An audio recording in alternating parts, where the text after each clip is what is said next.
¿Qué tal? Buenas tardes. Es un gusto tenerlos y tenerlas presentes de manera virtual y les damos la bienvenida a todos, a todas al Museo de la Mujer, que es un centro de difusión de una nueva cultura de igualdad sustantiva entre mujeres y hombres. El día de hoy, como sabemos, como han visto, vamos a tener tenemos la presencia de la maestra Lourdes Almeida, de quien leeré la semblanza. Lourdes Almeida nació en la Ciudad de México en 1952. Es una de las autoras más versátiles de la fotografía mexicana contemporánea. Sobre su obra se ha escrito una tesis en Historia del Arte y 2 ensayos. Se han publicado 9 libros monográficos con su trabajo de autor. Desde 1978 a la fecha, ha tenido más de 100 exposiciones individuales en importantes museos de México, Latinoamérica, Estados Unidos, Europa y Asia. Hay un enlace www.lourdesalmeida.com.mx.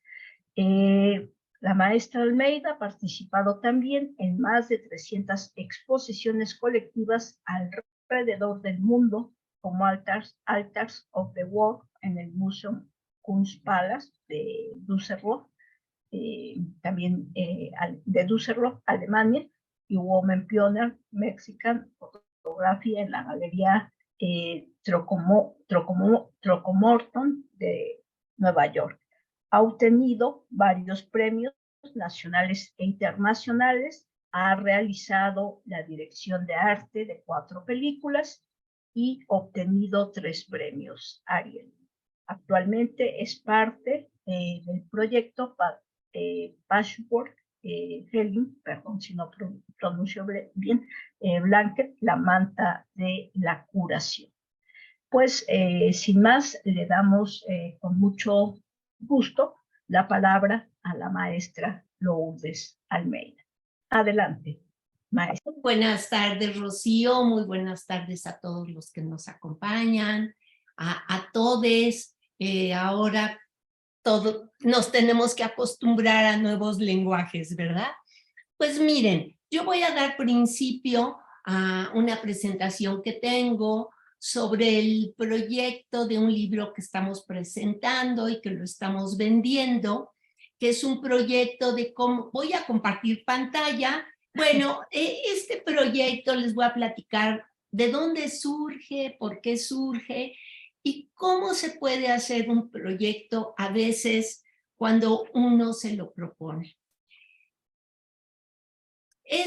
Los conceptos básicos para hacer este proyecto constan de antecedentes, de objetivos, justificación, criterios y cómo se da la realización de búsqueda.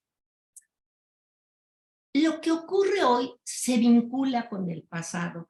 A veces habrá quien se cuestiona, ¿para qué conocer fotógrafas del siglo XIX?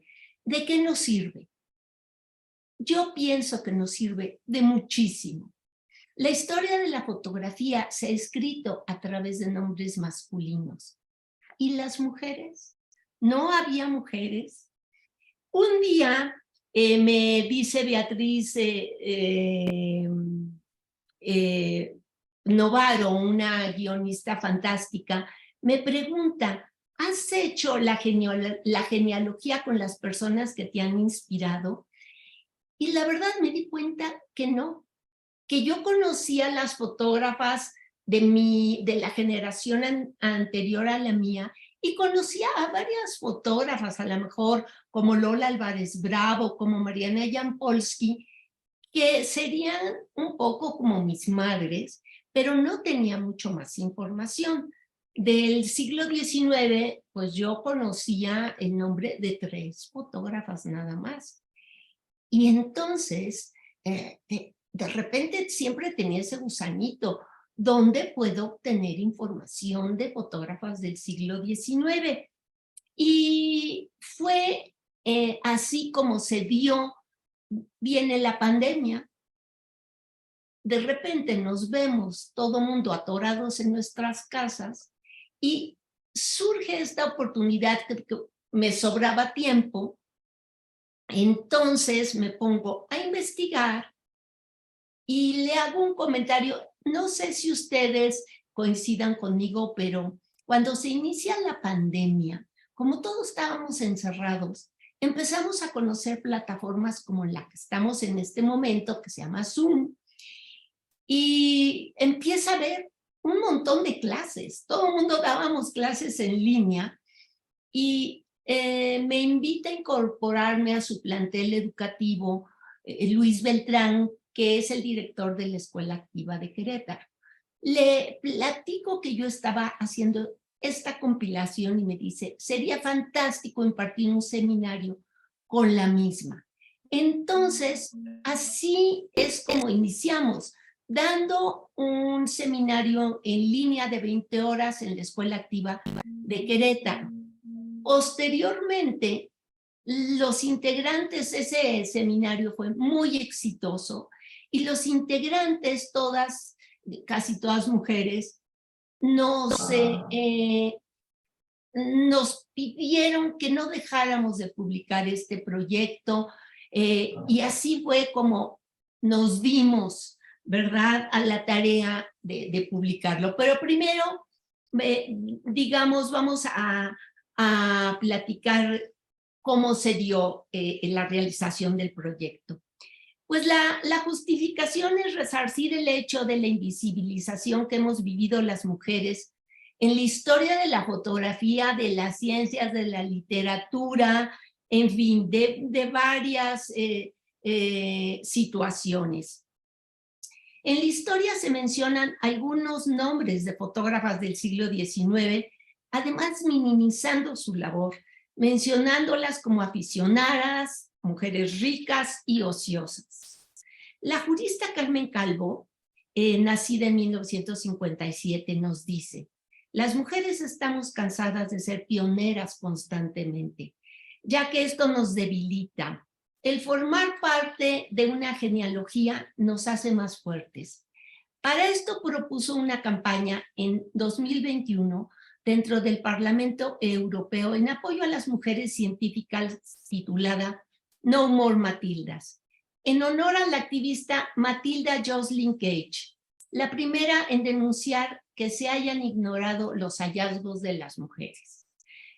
Para mí, este proyecto del que vamos a platicar es la genealogía de las fotógrafas. ¿Qué criterios se tomaron? Cualquier mujer que hubiese tomado fotografías en el lapso mencionado sería tomada en cuenta. ¿Cuál es el lapso mencionado? Nacidas desde 1790 hasta 1920. La cronología se realizó a partir de la fecha de nacimiento de las fotógrafas, no de la fecha de la actividad. Incluir a fotógrafas de todo el mundo, dando prioridad a las mexicanas y latinoamericanas, a pesar de que la información es muy escasa y de que ha sido muy difícil encontrar las fechas de nacimiento, de función, información sobre sus familias, y en ocasiones lo único que se tiene es una fotografía. Los marcos de referencia de Surciendo la Historia, ¿cómo me divido para hacer la investigación? En marcos de referencia, fotohistoria de fotógrafas, biografías de fotógrafas y un flujo de trabajo. El marco de referencia se refiere a la situación legal de las mujeres en el siglo XIX. No podían administrar sus propios bienes en el matrimonio. Los derechos de las mujeres no existían. Estaban totalmente sometidas a lo que el pater familia decidiera, ya que así lo dictaba la ley, al menos en México. No podían heredar si estaban casadas. No tenían derecho a tener una cuenta bancaria. no tenían derecho a tener un negocio propio a su nombre. El contexto social y político sobre el cual se desarrollaron estas fotógrafas era una época en que la mujer no podía votar, no podían estudiar sin permiso de su padre o esposo, no podían vestirse como querían, el uso de los pantalones estaba prohibido, no podían brillar con luz propia. Para realizar cualquier trabajo implicaba el doble de esfuerzo y no era reconocido, al contrario, eran muy criticadas. No podían ejercer el derecho a la planeación familiar. ¿Cuál era la postura de los fotógrafos ante las fotógrafas? Lo normal era que las esposas, hijas o hermanas colaboraran en los estudios fotográficos, inclusive hicieran gran parte del trabajo, pero por supuesto no se les daba el crédito correspondiente. Inicié mi búsqueda con la revisión bibliográfica que tenía a la mano. En ese momento que les dije, era el 2020, donde no podíamos salir. Consulté los libros de historia que yo tenía en ese momento a la mano y se los voy a comentar. Este libro publicado en 1955, The Family of Man, tenemos 235 fotógrafos mencionados. Solamente un 40% eran mujeres, 40 mujeres, solamente el 17%. Y este es el libro en el que más mujeres se mencionan. En Pioneros de la Fotografía, publicado en 1973, escrito por Aaron Sharp, se menciona solamente una mujer.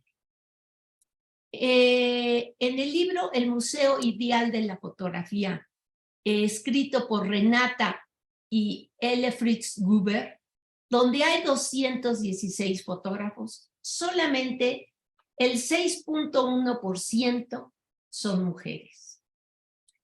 En 1982 se publica La historia de la fotografía por Beaumont Newhall, donde menciona a 475 fotógrafos.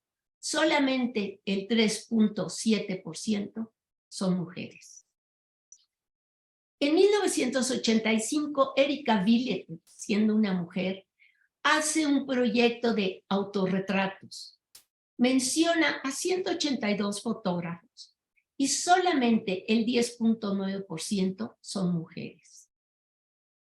En 1989, se dice la historia de la fotografía hasta ahora de John Sarkowski, se mencionan 186 fotógrafos y solamente el 6.5% son mujeres. Además, en el siglo XIX y a lo largo de la historia, a principios del XX, que es el momento que estamos revisando, había muchas sociedades de fotógrafos. Una de las más importantes fue The Royal Photographic Society en Londres, Inglaterra. Tenían 2.400 miembros, solamente 6 mujeres, 1.002%. Photo Secession, que también fue un grupo muy importante, se daba en Nueva York, tenían 116 miembros en total. El 16.38% eran mujeres. En la Photo League, también en Nueva York, con 84 miembros, 20 eran mujeres, el 23.81%.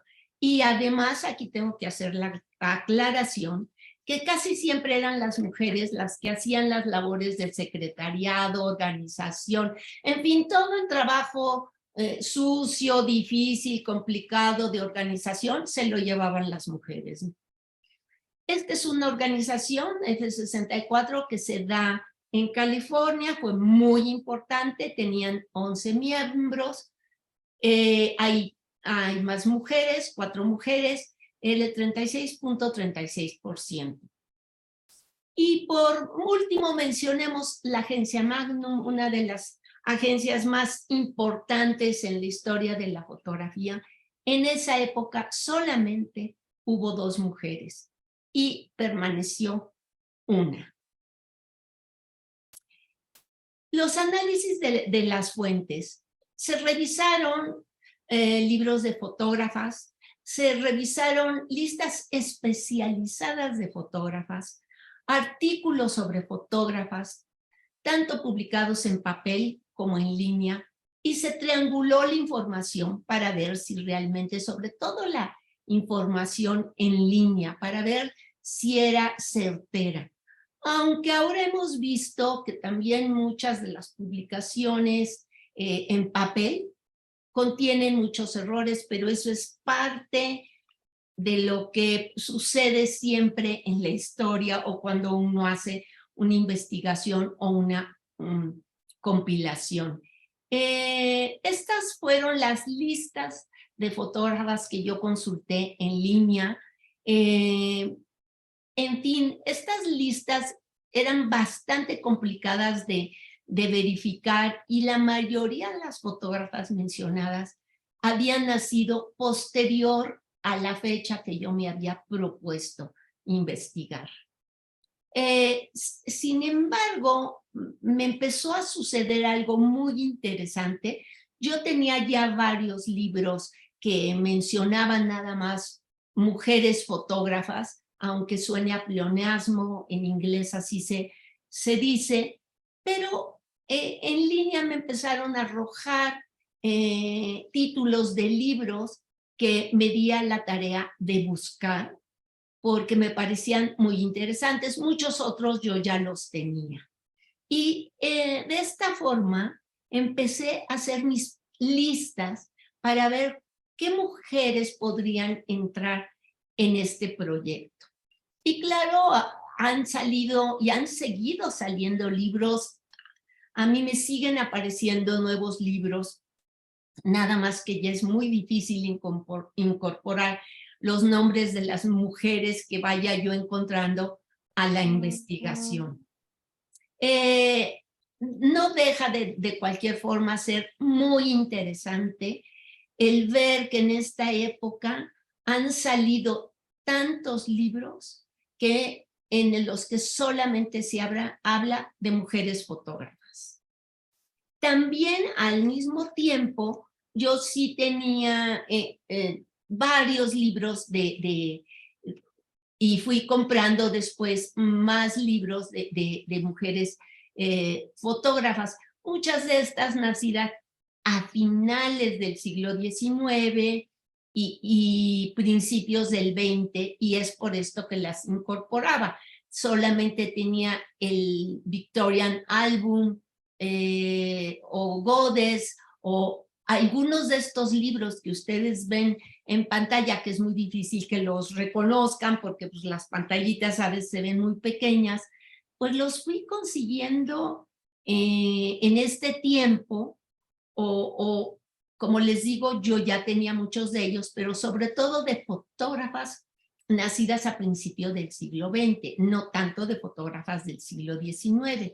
Entonces, seguí haciendo mis listas. Muchos de los libros que pude conseguir no los pude comprar en papel porque ya no existen y los compré virtuales, no, y de la misma forma pues son fantásticos y la información que tienen es increíble. También utilicé para mi bibliografía y que me sirvió, que fue muy, muy importante, la fantástica revista Alquimia, que se encuentra que es virtual.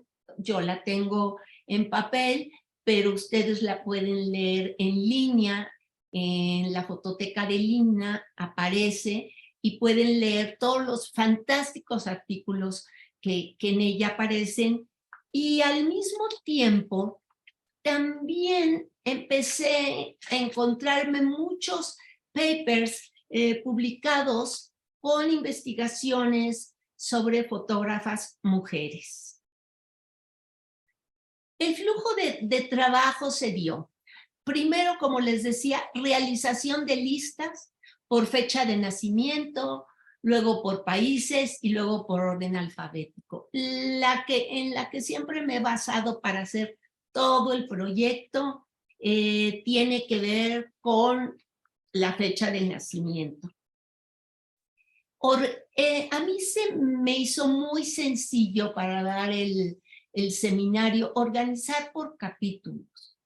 Capítulos que me identificaban como fotógrafa. Yo soy fotógrafa, entonces luego los fotógrafos no pensamos como los historiadores o como los investigadores.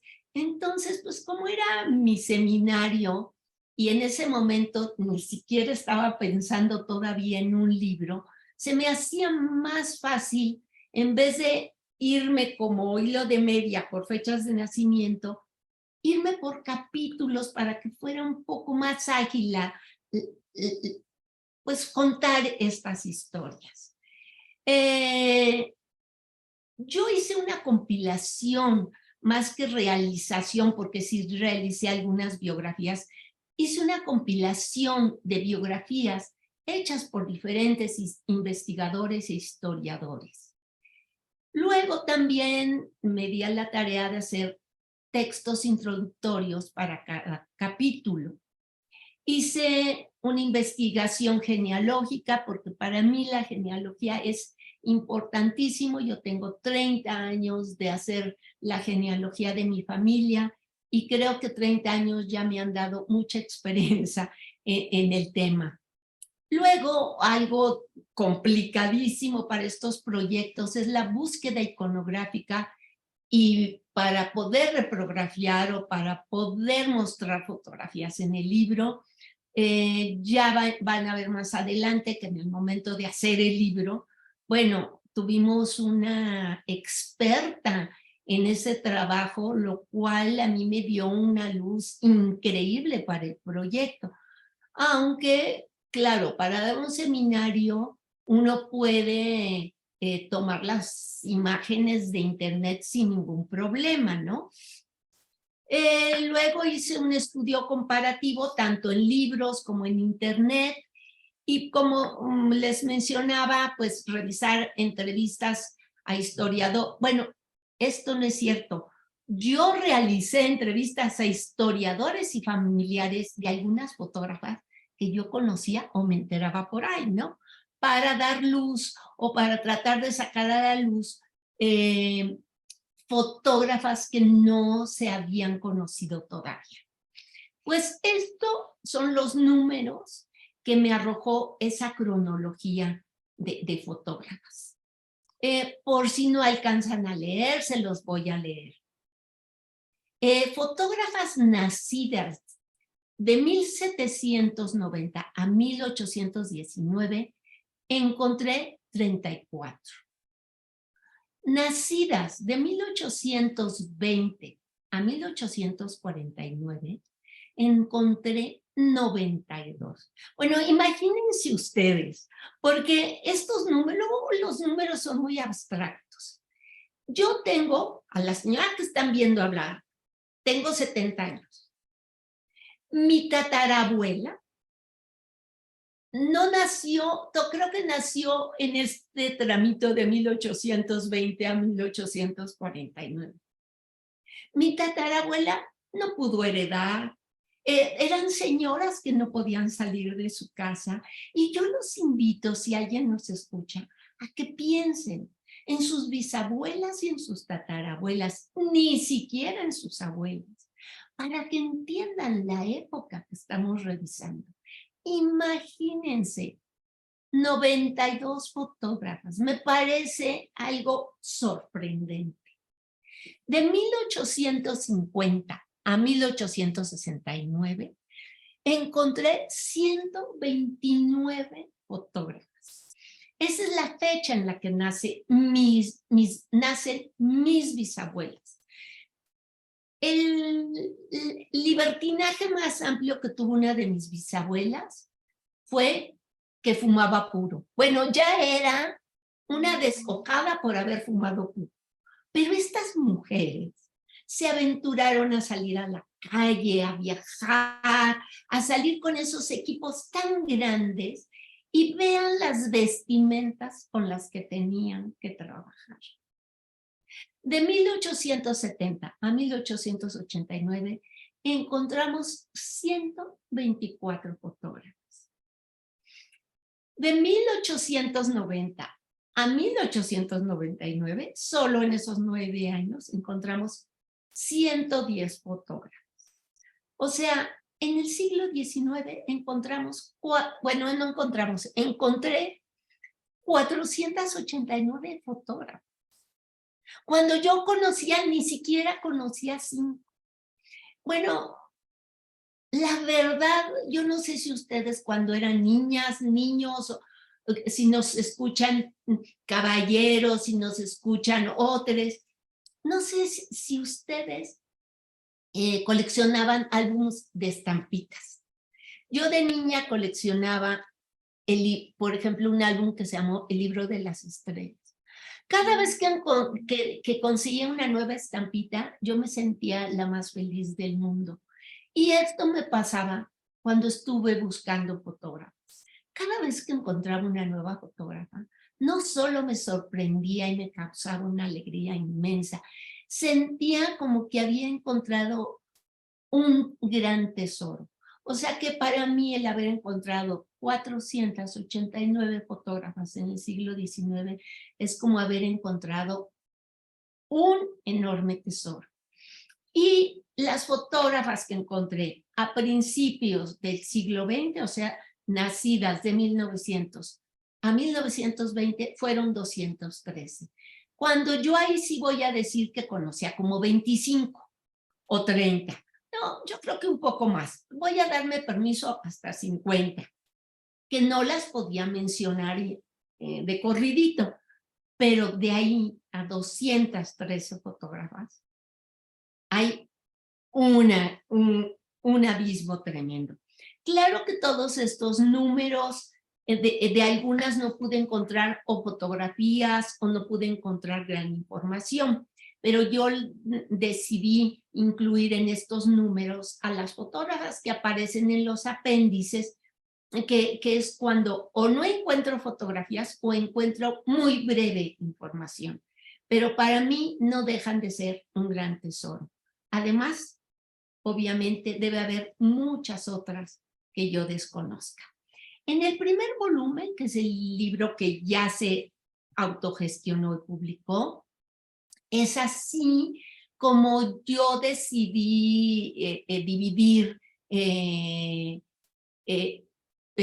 como les decía, hice pequeños capítulos.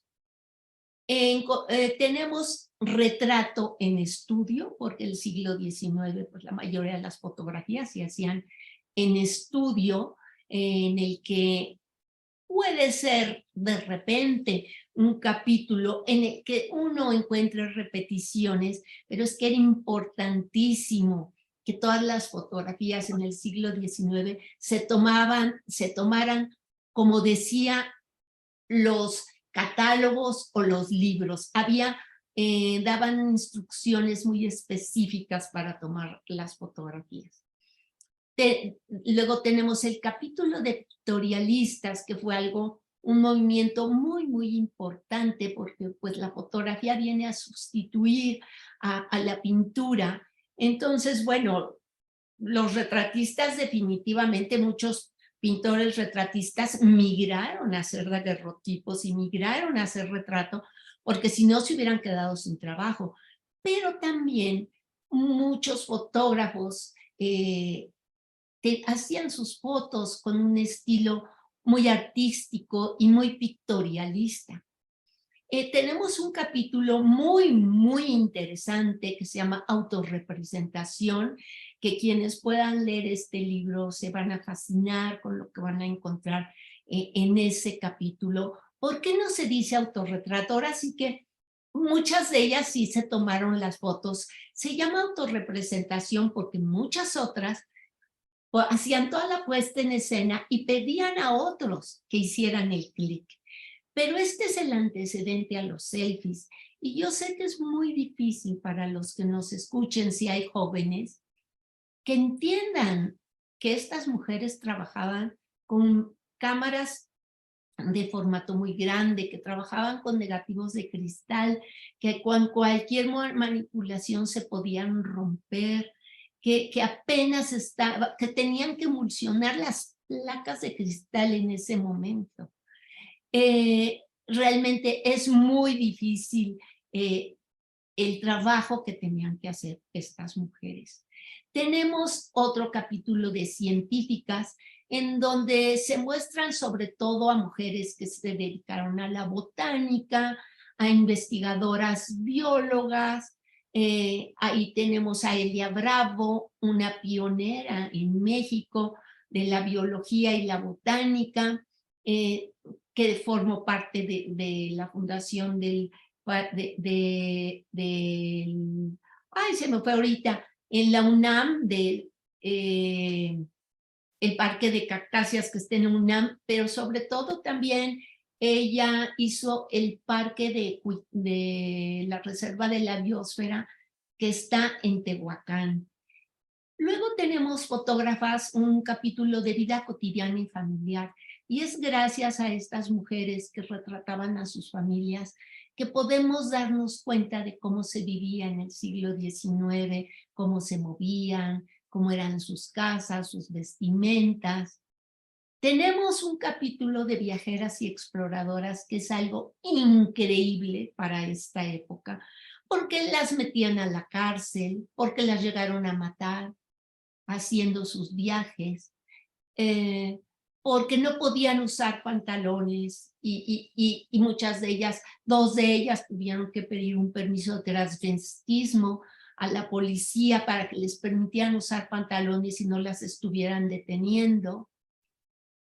En fin, lo que estas mujeres tuvieron que hacer para poder viajar, tomar fotografías, ser exploradoras y que nosotras conozcamos su trabajo es algo increíble. Un capítulo en el primer volumen que es de mis favoritos y que más me conmovió fue el capítulo de guerra. No nos podemos imaginar que desde el siglo XIX ya había mujeres que fueron fotógrafas de guerra, en la medida que se entienda fotógrafas de guerra en el siglo XIX, porque no se podía usar ningún destello, porque, digo, estando en guerra eso no puede existir. Entonces, muchas veces eran fotografías posadas, pero ya se aventuraban a estar en el campo de batalla. Y lo que es el principio de la Primera Guerra Mundial, es increíble la incursión de las mujeres, tanto en la Primera como en la Segunda Guerra Mundial. Y tenemos también un capítulo de collage o foto, construcción de foto con recortes, que es fantástico. Y también tenemos ilustradoras de libros. Esto conforma el primer volumen. ¿Cómo se decidió hacer este libro? El coordinador general de este proyecto es Luis Beltrán Miranda, director de la Escuela Activa Plantel Querétaro, que es quien organiza el seminario que dimos en línea, y él fue el que de plano pues me jaló para tomar la decisión de hacer este proyecto. Él consiguió a las personas que participan en la realización del proyecto.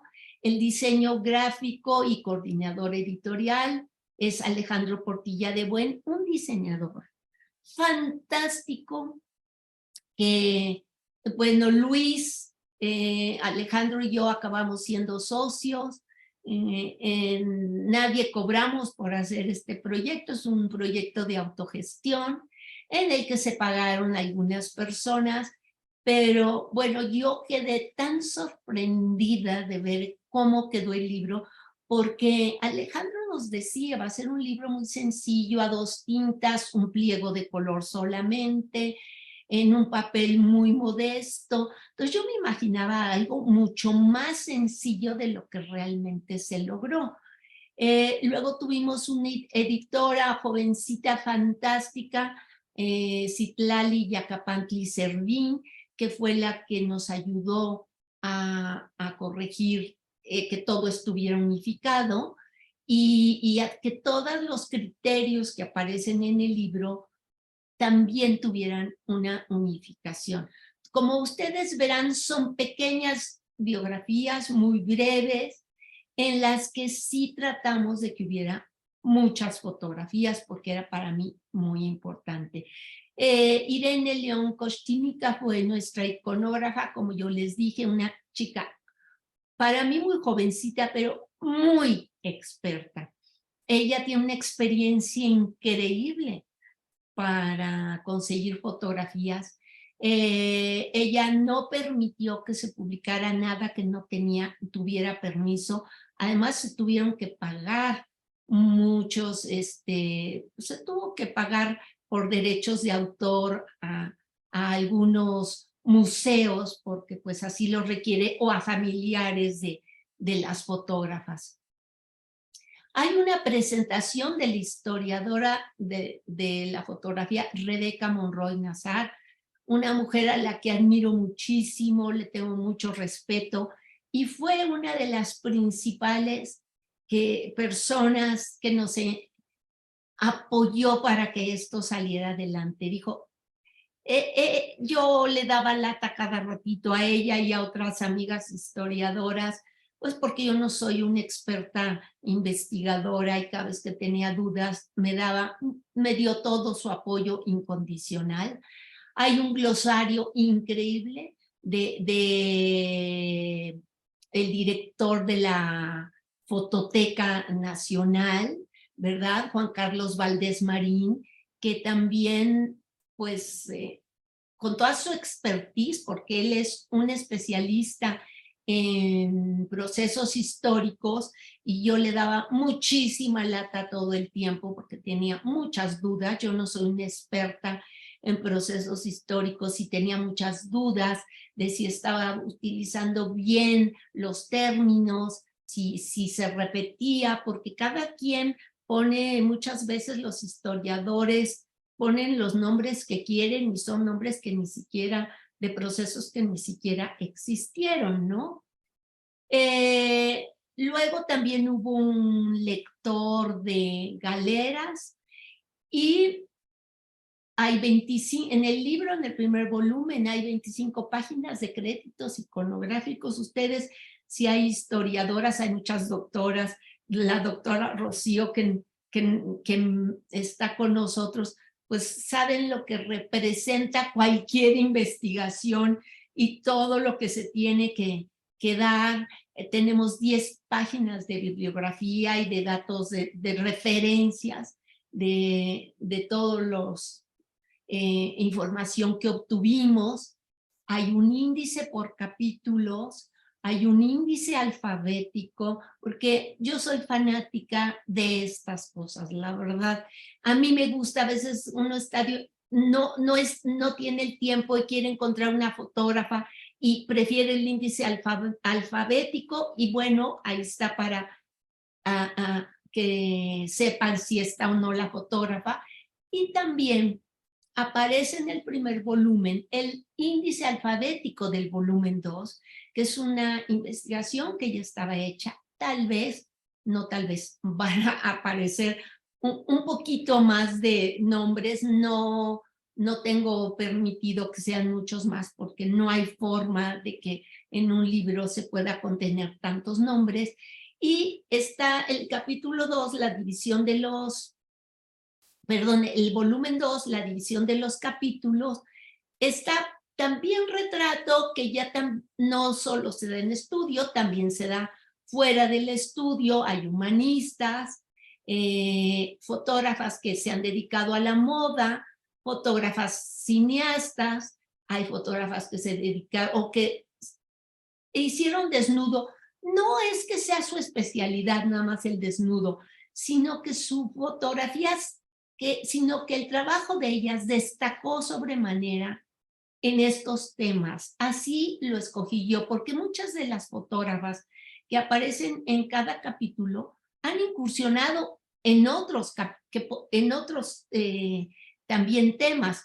Por ejemplo, las paisajistas también son retratistas, las fotoperiodistas también tienen de repente proyectos de documentales o humanistas. En fin, se pueden cambiar, o las fotógrafas que tienen una obra personal, pues también pueden tener fotografía de calle o ser humanistas, en fin, se puede mezclar, ¿no?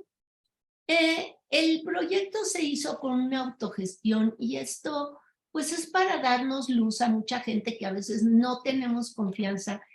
Y no les voy a decir que no tocamos puertas, y tocamos puertas en editoriales para ver si les interesaba el proyecto, pero no encontramos respuestas inmediatas. Entonces nosotros nos dimos a la tarea de vender. ¿Qué es Kickstarter? Es un proyecto en el que te permite vender el libro antes de publicarse. Y si no se junta el dinero, no te cobran. O sea, cuando tú donas el dinero para que tengas tu libro, se te va a cobrar solamente si se junta el dinero. Si no se junta el dinero, no te cobran. Pero es increíble que tú ya tienes esa oportunidad de hacer, ahora sí que vender en preventa el libro. El libro en preventa costaba 1,000 pesos, más una fotografía que se hizo una edición de 4 fotografías especialmente para las personas que nos compraron el libro en preventa. Las fotografías las realicé yo. Y bueno, el libro a la venta actualmente es de 1,200 pesos. Es un libro caro, no es un libro barato, pero es un libro que tiene que gestionar, o sea, el costo tiene que gestionar la salida del segundo libro, además de que se tuvieron que pagar muchos derechos de autor. Entonces, bueno, pues yo les doy las gracias por su atención. Muchas gracias, maestra Lourdes Almeida. Pues a mí no me queda más que dar un gran reconocimiento con respecto a todo este trabajo que, pues sí, imagino que implicó, ¿no? Pero además aplaudo todo el enriquecimiento que va a aportar, o que aporta ya, puesto que el libro ya existe, que aporta la existencia del libro en cuanto a esta genealogía que bien usted comenta, y que me parece que Aquí está el libro. me hacía mucha falta.